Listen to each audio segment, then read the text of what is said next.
Les émotions. Ah, nos émotions. Elles colorent notre quotidien et régissent notre vie. Elles contribuent à l'élaboration de chacune de nos pensées et guident nos relations. Mais que se passe-t-il lorsque les émotions sont en décalage avec nos conventions sociales?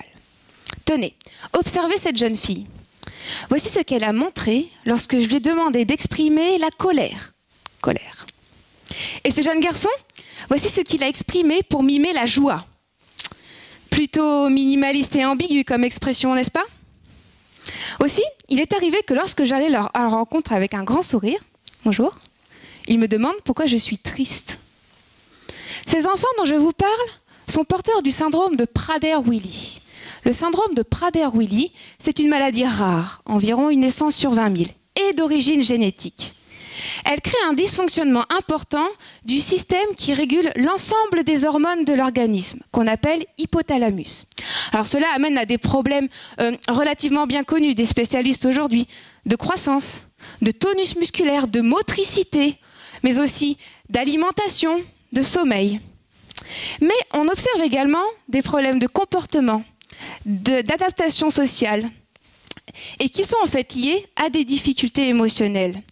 C'est vrai que les problèmes d'expression et d'attribution des émotions peuvent amener à des situations très cocasses. Tenez, pendant les fêtes de Noël, là, Jules, un petit garçon, jouait paisiblement dans sa chambre. Ses parents arrivent pour lui annoncer que les cadeaux étaient sous le sapin. Oh joie, me direz-vous? Non, colère. Jules s'est soudainement énervé parce qu'on avait interrompu son jeu. Cette histoire-là, c'est le reflet du quotidien des familles d'enfants Prader-Willi. Mon rôle de psychologue et mon travail de thèse est de proposer un programme d'intervention thérapeutique afin d'apporter un soutien à ces familles et compléter les outils des thérapeutes. Comment? Pendant plusieurs séances, l'enfant, avec son thérapeute, s'exerçait via des activités ludiques sur tablette tactile. Il pouvait s'entraîner à mimer les émotions à l'aide de la caméra, à identifier celles éprouvées par des personnes dans des vidéos. Il s'exerçait à mieux cerner les situations sources d'émotions à partir d'histoires qu'il mettait en scène ensuite.